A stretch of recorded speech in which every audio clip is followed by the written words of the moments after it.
Speaking of the topic sheet, that topic sheet is a little more, make sure you take good notes. And the reason I'm saying that is that topic sheet is a little bit more in depth than what I want to go into. The topic sheet is actually the one that I use for the circuit analysis course, which it's for majors. You guys are non-majors, so some of that stuff we don't need to talk about for what you guys are going to do. So have it in front of you. We'll pretty much follow it, but I'm going to take some stuff out. We won't go over some of the stuff on the topic sheet. So it'll be more of an overview of that. So I would say have the topic sheet, study it and all of that, but just make sure you take good notes and follow your notes when you study for your quiz or exam. All right, so what are we going to talk about in this next chapter? Well, just kind of step back and look at what we talked about so far. We looked at quantities and how quantities are represented. We know to represent a quantity, you got to have a number, you got to have a unit. And so what we talked about regarding numbers is that in science and engineering, I can have really weird numbers. I can have really big numbers, like the size of the universe. I can have really small numbers, like maybe measuring the diameter of an atom. So I got to have a way of writing these big or small numbers conveniently. Scientific notation, engineering notation. So we looked at that. We looked at systems of units, and we talked about measured numbers. What we want to do now is answer these three questions. What is voltage? What is current? And what is resistance? So we won't get through this today because there's a lot to talk about, but by the end of the lecture, I'm running out of my black marker. It's not really writing very well. I think I'll use another color. So these are the three quantities that we'll deal with throughout the semester: voltage, current, and resistance. I think probably everybody has heard of the term voltage. Most people heard of current. Some people have heard of resistance, but exactly what do we mean when we use these terms? So I'm going to spend time today and probably Monday too, understanding what these terms are and what do you have to do to get a voltage or current. What do you have to do to make a voltage and current, and how do they interact with each other? So that's what we're going to spend time talking about. So to start, I want to review something that you probably talked about in maybe high school or chemistry or physics. I want to talk about the atom, and that's where we got to start. If we want to understand voltage and current, we got to start with the atom. And let me say a couple things about the atom. First, this atomic theory, actually, there was this Greek dude named Democritus, long time ago, I mean before Christ. He and I should say they, those ancient Greeks, they came up with this idea of an atom, which is pretty amazing. We're talking before Christ. We're talking no computers, no calculators. The only thing they had to rely on was basically what they call deductive logic or reasoning. So they reasoned that if you take a substance, a pure substance, and you keep breaking it into smaller and smaller pieces, at some point you get the smallest piece of the stuff that you have, and that you can have, and at that point the Greeks thought you couldn't break it down anymore. They thought everything was composed of these atoms, and these atoms were little tiny spheres, and they were indivisible. You couldn't break them down anymore. And so they were right about that. They were right about the idea of an atom, that all matter consists of atoms. They were wrong about the atom being the smallest thing that you can have.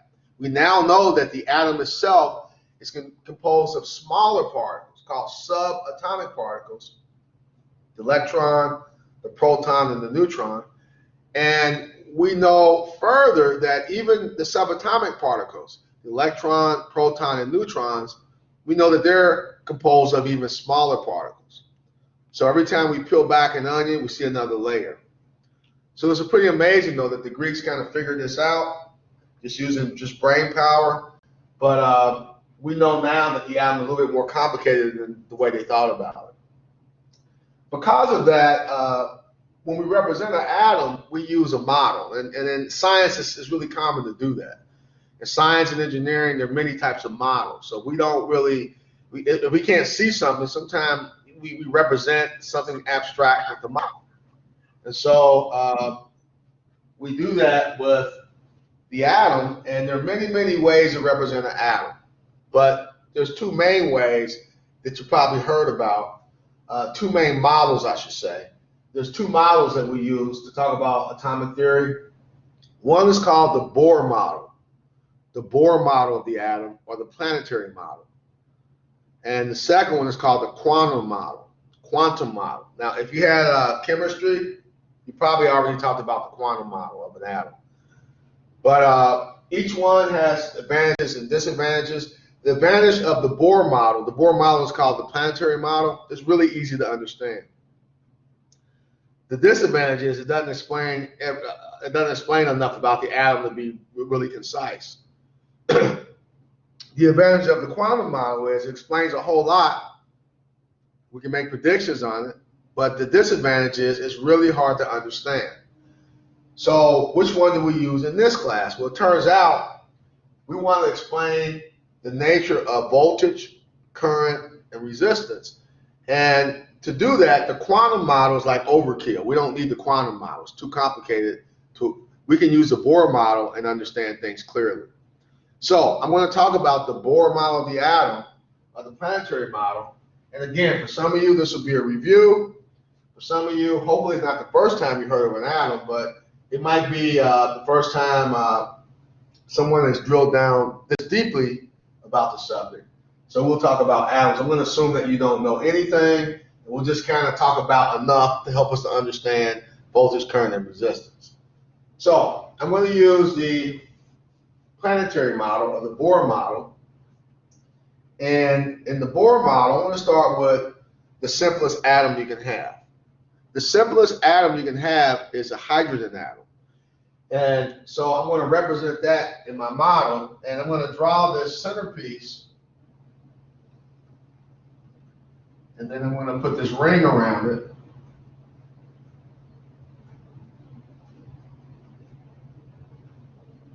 And we'll put another piece there.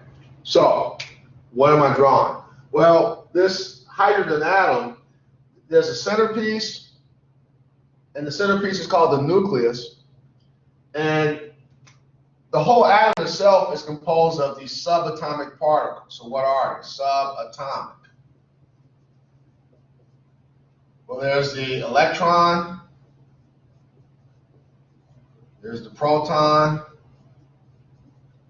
there's the neutron. So the electron and the proton, one thing that they have, they possess something called charge. And I'm going to spend some time talking about this term charge, but just for now, the proton has positive charge, so I show a positive sign, and the electron has negative charge, so I'm going to show a negative sign. So I'm drawing these kind of where they are. I'm showing you that in the center of the atom, the nucleus is composed of protons. Actually, the nucleus is composed of these two subatomic particles. Well, how come I'm not drawing the neutron? Well, I don't draw neutrons on these diagrams because the neutron doesn't have any charge. It has zero charge, and therefore it doesn't contribute at all to our conversation on electricity, because electricity only deals with things that have charge. If it doesn't have charge, it doesn't have anything in common with electricity. So I don't have to talk about the neutron. So I won't say anything about it other than it's also in the nucleus with the proton. However, the proton and the electron, if you notice, a couple things. Number one, I'm trying to draw something that's three-dimensional on a two-dimensional surface. So I'm showing you this ring around here. What that ring represents, it represents that the path that the electron takes as it revolves around the nucleus. And you can see why they call this the planetary model, because it looks like a solar system. Maybe that's the sun, and this is like the Earth. So they call this the planetary model or the Bohr model, and the behavior is exactly the same way, except what I said before. I'm trying to draw something that's three-dimensional on a two-dimensional surface. So this really isn't a circle. This is really a sphere. This is a sphere, like a little ball. The electron, think of it as a sphere. And even the path that the electron takes is not in a circle. It's in a sphere. It could be anywhere. And the electron is moving really fast. The electron is moving at the speed of light. So a couple other things. Notice how I drew the proton. I drew the proton with a plus charge. I drew the electron with a minus charge. But I drew on purpose the proton bigger than the electron, because that's the way it is in reality. The proton is about 2,000 times more massive than the electron. So if the electron weighed 1 pound, the proton would weigh 2,000 pounds approximately. So the point is, the proton is way heavier than the electron, but even though it's heavier, the amount of charge in the proton and the amount of charge in the electron is exactly the same. Exactly the same amount. The only thing that's different is the type of charge the proton has is positive, and the type of charge the electron has is negative, but they have the same amount. So they have equal charges but opposite charges. Now let's go back to the size of the proton. I said that the size of the proton is about 2,000 times more massive than the electron. Why is that important for us to understand? Well, here's why. One of the questions that we want to answer is, what is current? And I'll just tell you right now, it turns out that current is the flow of charge. Current is the flow of charge. If I want to make electrical current, all I got to do is figure out how to take some charge and move it. Well, there's two types of charge. There's positive charge, negative charge, and I can move either one to make a current. What I'm really moving, though, is not the charge. I'm using the thing. I want to move the thing that possesses the charge. So if I want to move negative charge, that means I got to move electrons. If I want to move positive charge, that means I got to move the proton. But the problem with moving the proton is, number one, it's really heavy compared to the electron. And number two, it's in the nucleus of the atom, and it's not easy to get at. It's not easy to take a proton and make it move. Therefore, when we make electric current, or when we think about electricity, what we're really doing is we're moving charge, but we're moving electrons. It's always the electron that we move. Let's talk about sizes, relative sizes. So I already mentioned the fact that the proton is approximately 2,000 times more massive than the electron. But here's the thing. Let's say this is not drawn to scale, but here's a scale model. Here's a way to think about it. If I blew this up to the size of a softball, or a big baseball, softball, if I blew the nucleus up, the proton in the middle to the size of a softball, the electron would have a diameter of about the same as a 10-cent piece, a dime. But this distance would be 4 miles. So imagine me having a softball in my hand, and I got another thing that has another sphere that has the diameter of a dime, a 10-cent piece. But it's 4 miles away from the softball, going around it at the speed of light. That's pretty impressive. What that says is that this distance between the nucleus and the nearest electron in the average atom is vast. An atom is mostly space. An atom is mostly space. So that's just kind of the general construction of the atom. But let's talk about something I can do here to this atom if I know how. Now, I'm going to draw a box around the atom just so I can demonstrate something. So let's say I draw this box.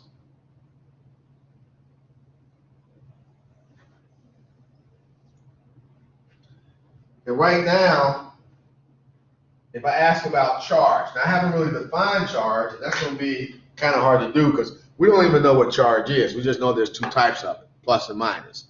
We know where the plus charge comes from protons. We know where the minus charge comes from. Charge comes from electrons. We don't really know what it is though. But this box I drew around the atom, if I ask how much charge is in the box, how much charge is in the box? Well, it turns out the charge in the box is there's no charge.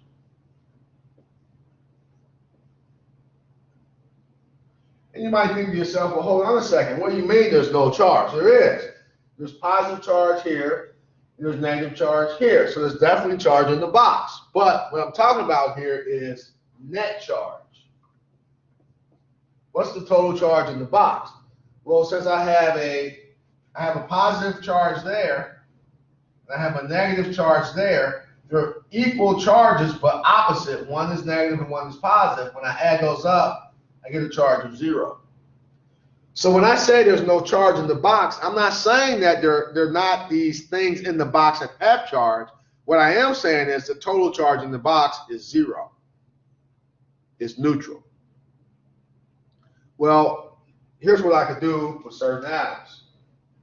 With certain atoms, I can actually take this electron away from the atom and put it somewhere else. I'm going to put it over here. Now let me back up a little bit because I want you to be clear. That electron cannot just disappear. The electron cannot disappear. I have to put it somewhere.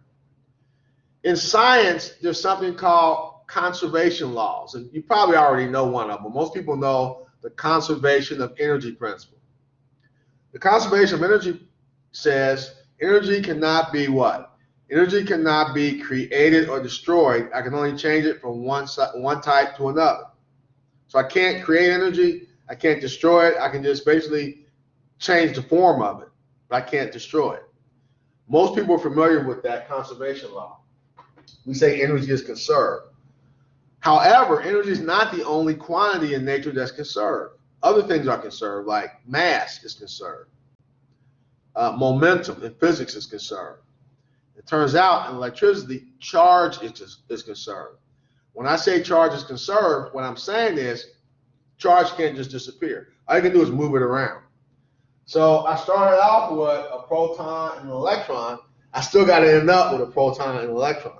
So now I have a proton, and somewhere else in the universe, that electron that was right here, it's somewhere else. Right now it's over there. So charge is conserved. But now when I do my math, look at what happens. I want to know, all right, how much charge is in the box now? Before it was no charge. Well, if I do my math again, this time I have one positive charge. I don't have any negative charge, so I have a charge of +1. So now the atom has a charge, a positive charge, and a charged atom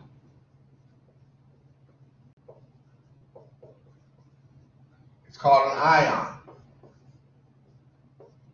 An ion.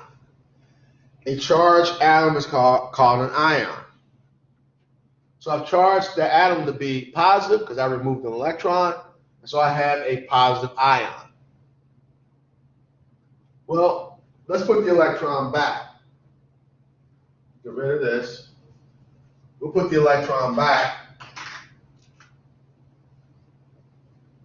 And now I'm back to a state where I have no charge in the box, no charge. I'm going to do something different though. I'm going to find another atom. I'm going to find another atom somewhere. I'm going to steal an electron from that atom. I'm going to put that electron in the box. So now I have another electron, let's say right here. And now I want to figure out how much charge is in the box. Well, I got one positive charge, so I got like a -1. I have 1, 2, that should be a positive. I got one positive charge, so that should be a +1. And I got 2 negative charges, so that should be a -2. When I add these together, I get a -1. So again, I've charged the atom. This time, I have an ion, but it's not a positive ion. I got one more negative charge than positive, so I have a net charge of 1, -1. So now I have a negative ion. The point I'm making is that I can take an atom and I can make the atom negative. If I add electrons to it, if it started off neutral and I add electrons to it, I can make that atom negative. If I take electrons away from a neutral atom, I can make it positive. a charged atom, charged either negative or positive, is called an ion.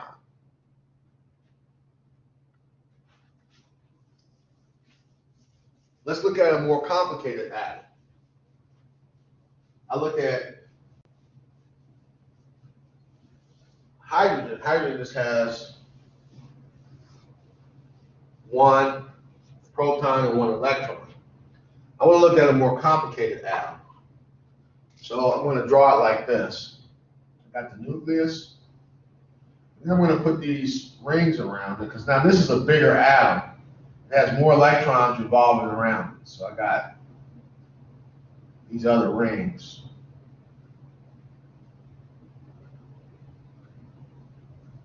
Now again, these rings represent the path the electron takes as it revolves around the nucleus. And also remember, I'm drawing circles, but they're really spheres. I can't draw a sphere in a two-dimensional surface. So I'll just draw these. So again, I got the nucleus that contains the protons, and I got these paths. And those paths are called shells. Sometimes they're called energy levels. They have various names, but it's just the path that these electrons are taking. So let me say a little bit about the proton. So, atoms have different numbers of protons, and the proton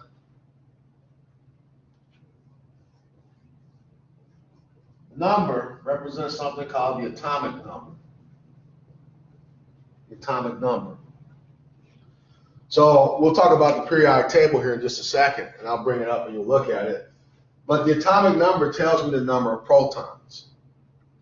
And it turns out that when they arrange these atoms in the periodic table, they arrange it by the number of protons. So again, I'll show you that here in just a second. But I want to talk more about these energy levels or shells. So what we do, and when I have a bigger atom with more rings, more shells, we name the energy levels. We name the shells so I can talk about them. So I want to name each one of these, and what we do is we name the shells. We name those after letters of the alphabet, and we start with K. So I'm going to erase this.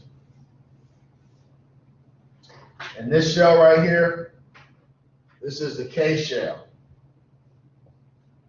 This is the L shell. This is the M shell. And then there's the N shell. It just keeps going out like that.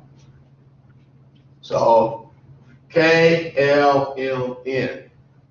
So now if we do that, if I label each shell, I can actually talk about it and you know where to look. I can say, hey, look in the L shell, you know to look in this ring right here.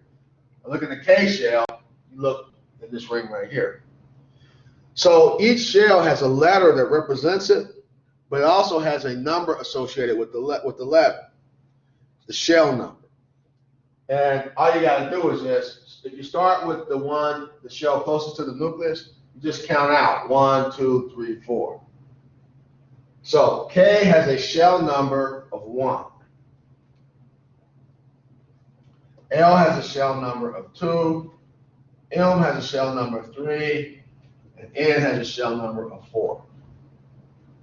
Okay? So I want to make a table.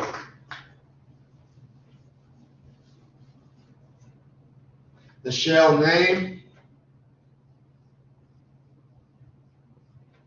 and the shell number, which I'm going to use an N to represent the shell number. Or maybe I should write, yeah, I'll use the N for that. So we got the K shell, L, M, and N. And this represents the shell number.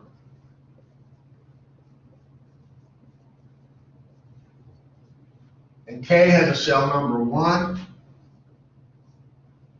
L has a shell number 2. M has a shell number 3. And N, shell number 4. Now don't confuse this N with that N. Maybe I'll make this a lowercase n for the shell number. Now why am I talking about the shell number? Well, it turns out that these electrons, each one of these energy levels can only hold a certain number of electrons. And I like to know what that is. The maximum number of electrons a shell can hold, is called the shell capacity. The shell capacity. So shell capacity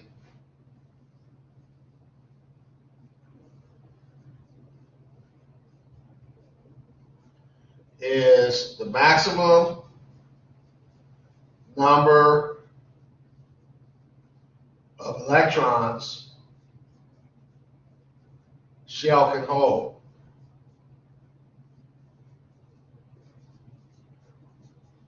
And it turns out to be pretty important to be able to calculate that. So I'm going to show you how to do it.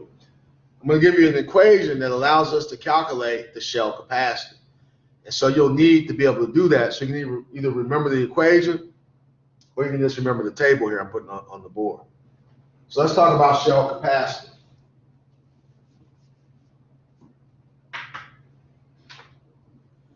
You can calculate the shell capacity, and I'll just abbreviate that SC.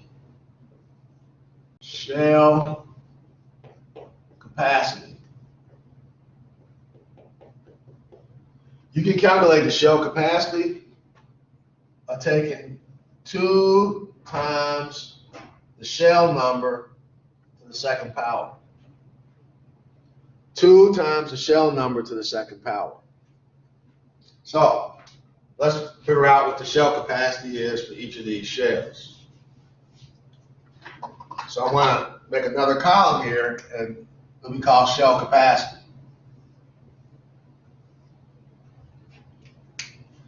So if I use this equation, for this shell, that means N is a 1. So I got 1 squared, which is 1. 2 times 1 is 2. So that means the shell capacity of the K shell is 2. And what that means is it can only hold 2 electrons. Once it has 2 electrons in it, if I have 3 electrons, then that third one's going to go to the next shell. Because the maximum this one can hold is 2. The L can hold, well, the shell number is 2. 2 squared is 4. And then 2 times 4, that's 8. So the L shell can hold a maximum of 8. Now to keep doing this, I can change this to 3. 3 squared is 9. 2 times 9 is 18. And the last one is shell number 4. 4 squared is 16. 2 times 16 is 32. So you need to know those numbers. The easiest way, I think, is just remember the equation that the shell capacity is 2 times N squared, where N is the shell number. Or you can remember this whole table. K can hold 2, L can hold 8, L can hold 18, and N can hold 32. Okay. And the last thing I want to say about the atom is this. Once I place the electrons in the atom, so I can distribute those electrons to the atom, and the way you do that is you always start with K. Let's say I have 3 electrons, 1, 2, 3. And I want to put them in the atom. Well, what I want to do is start with the K shell. K can hold 2. So 2 of these electrons will go in K. So I can put 1 here and 1 there. That third one, since K is full, the third one has to go L. So that third one is out here somewhere in that ring. So I can place these electrons in the rings, but I got to use this table, and I always start with the K shell and then work my way out. Now, what I was going to say is this. Once you place all the electrons in the shell, so this atom only has 2 rings, and the K shell is full, and the L shell can hold 7 more electrons. I only have 1 there. The last shell that contains electrons is called the valence shell.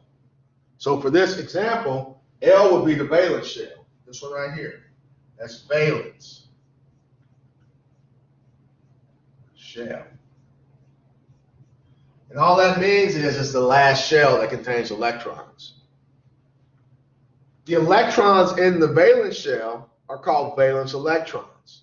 So the last shell is the outermost shell that contains electrons, and the last shell that contains electrons, the electrons in that shell, they're called valence electrons. So valence electrons are the electrons in the outermost shell.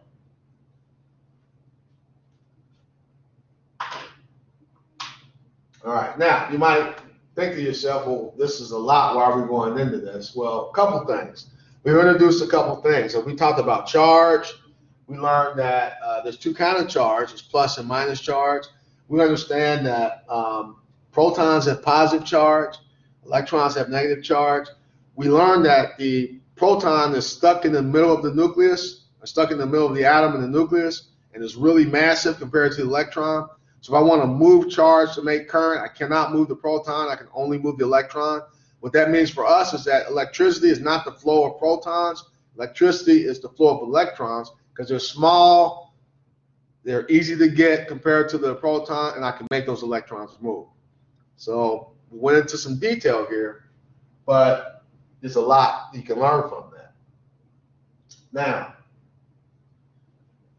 I want to move on. I'll come back to this because this actually is important. You want to remember these numbers. So write these down somewhere, have these available to you. But I want to move on to something else. Before I do, let me show you an example of the periodic table, which I think most of you probably have seen. Maybe you had chemistry or you've seen it somewhere, the periodic table. So this is on Blackboard. And this is an example of a periodic table. Chemists use this periodic table. Physicists use it, material science people, a lot of different disciplines rely on this. And let's just talk briefly about it. The periodic table is just as an arrangement of these atoms. And you'll see here these boxes are arranged and they have these numbers at the top. Well, the number, like on hydrogen, is number 1. Hydrogen is number 1. And over here, helium is number 2. So when I'm putting the mark around, that's called the atomic number. And we already mentioned the atomic number. We said the atomic number tells us what? The atomic number tells us the number of protons an atom has. The atomic number tells us the number of protons an atom has. That turns out to be pretty important. Now, a lot of students, I shouldn't say a lot of students, some students think, or they incorrectly say, that the atomic number tells us the number of electrons, and it does not. The atomic number does not tell us the number of electrons. The atomic number tells us the number of protons. If we assume we have a neutral atom, then the number of protons and the number of electrons are equal, and then we can say the atomic number tells us the number of electrons. So in this class, what we do in this class, when we work with atoms, we'll always assume we start with a neutral atom. Therefore, we can find the number of electrons an atom has by looking at the atomic number. I think for now that's probably all I want to say about this periodic table. But keep that handy. You can use this on quizzes or exams. If I ask a question that has to do with atoms or these numbers, you can use this sheet. The other thing I want to point out, though, is the symbols. There's certain materials we use in electronics a lot. There's certain materials. And so these symbols, you might have to look something up, like carbon, they use a C. Oxygen, they use a uppercase O. Here's one for copper, Cu. So you will see these symbols in electronics sometimes when we talk about certain special topics. So just be aware of that.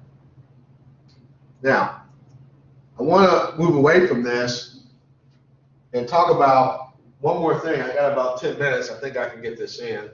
So remember the shell capacity here, because that's going to turn out to be important. I want to talk about categories of materials. In electronics, there's 3 categories of materials. One is called a conductor.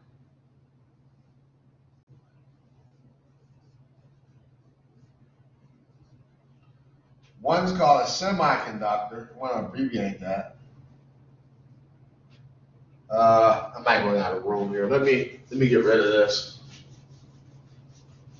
I was trying to keep this picture so I could use it, but I'm running out of room.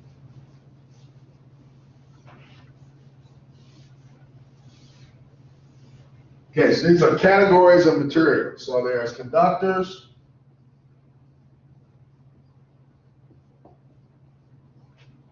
semiconductors,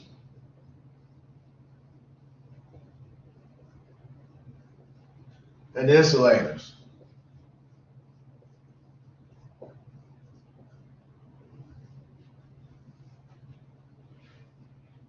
Now, does anybody know what I mean when I say conductor, an electrical conductor? What is a conductor?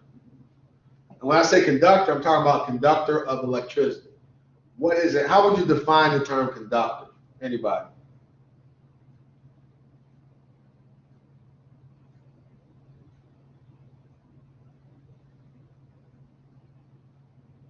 Allows energy to flow through it.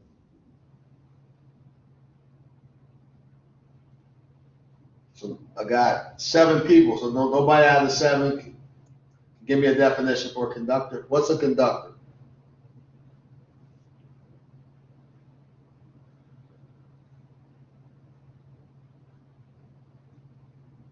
Okay, well, I hate to answer my own question, but That mean have the able to conductor pass. Oh, is any material that allows current to flow through it with relative ease. So if you didn't answer because you didn't know, that's what you want to write down.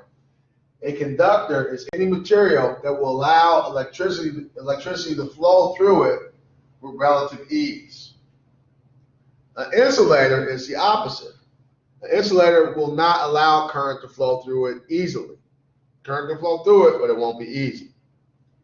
So most people are familiar with conductors. Like most people know that if I want to conduct electricity, I need a piece of wire or some kind of metal.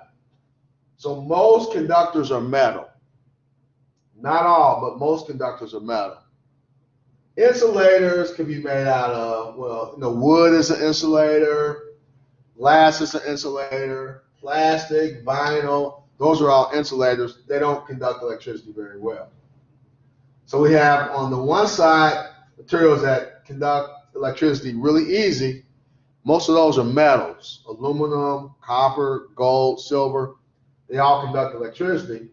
Then on the other end, we have materials that don't conduct electricity easily, rubber, wood, glass, those kind of things. So we got conductors and insulators. Right in between the two, we got this special class of materials called semiconductors, and basically they're not good conductors or insulators. They're just kind of right in between the two. So I won't say a whole lot about this one, but we're interested in mainly here conductors and insulators. Now, let me say that in practice, often we use the two together. We use conductors and insulators together. For example, when you plug something into the wall outlet, you plug something into the wall receptacle, the thing that you have, the plug, has these 2 blades in it that go into the plug on the wall. Well, the metal connectors are conductors. They conduct the actual electricity. But you handle the wire that has the rubber around it, or vinyl or plastic, that's an insulator. And an insulator is there so that you won't get shocked and to keep the 2 conductors apart. So when we use conductors and insulators, more often than not, we use the 2 together. How can you tell if a material is going to be a conductor, an insulator, or a semiconductor? Well, it turns out that you can tell by counting the number of electrons in the outermost shell. That is, counting the number of valence electrons. And it turns out that if a material has 1, 2, or 3 electrons in the outermost shell, then that material is going to be a conductor. If it has 5, 6, 7, or 8 electrons in the outermost shell, then that material is going to be an insulator. The more it has closer to 8, the better insulator you're going to have. Matter of fact, any material that has 8 electrons in the outermost shell is going to be a really stable atom. And by stable, I mean it doesn't react chemically with other atoms, other chemicals, and it's really hard to get the electron away from the atom, which means it's a really good insulator.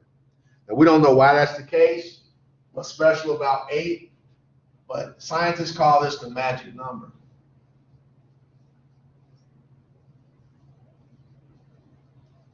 Magic number because they don't know what's special about 8. Just turns out when the atom has 8 electrons in the outermost shell, it's stable. And you might notice in my diagram, I got a maximum of 3 here. I got a minimum of 5 there, so that must mean this is right in between 4. If an atom has 4 valence electrons, then that atom will be a semiconductor. And semiconductors are really special classes of material because a lot of technical things like your cell phone, a lot of technology is based on semiconductors. Semiconductors allow us to put whole systems on a little thing called a chip and shrink it down. And that's the reason why electronics that you handle, like your cell phone, TVs, everything's getting faster and smaller because of semiconductor technology. I won't say a lot about that. That's a little beyond the scope of the course of the class. But all you got to really know is if I have 4 valence electrons, I got a semiconductor. 5 to 8, got an insulator. 1 to 3, I have a conductor. Now, I only have about 4 minutes, but I want to show you an example of what you can do with this. We all know that copper is a conductor. Most wire in your house is going to be aluminum or copper, probably copper. Copper is a really good conductor. So we already know that it's a conductor, but how could you tell? Let's say you didn't know copper was a conductor. How could you use this information and what I talked about before? How could you use that to figure out if copper was a conductor, copper is an insulator, or if copper is a semiconductor? So what you would do is you would start with the periodic table. So whatever element I give you, you would start with the periodic table and you would look that element up. So I check my periodic table and here's copper right here. Copper is number 29, element number 29. Remember that 29, what that is that is the atomic number. And the atomic number tells us the number of protons. And remember what I said, in this class, we're going to assume that we start with a neutral atom. So if I know the atomic number, I know the number of protons. If I assume a neutral atom, then I know that the number of protons and the number of electrons are equal. So I'm going to assume I have a neutral atom of copper. So therefore, I have 29 electrons. So you start with the periodic table. That's step 1. You look up the element. That's step 2. You get the atomic number. That's step 3. And now I know that copper, chemical Cu, has 29 electrons because I start with the neutral atom of copper. Now what I like to do is, remember the table, we said that the K shell can hold 2, the L shell can hold 8, M 18, and N can hold 32. This was the shell capacity we talked about earlier. So what I like to do is I'll just represent these 29 electrons as dots. I just put these dots down, 29 of them. Just for convenience, I group them in groups of 10s. So I go like this. There's 10. There's 10. Need 9 more. So those dots represent the number of electrons in a neutral atom of copper.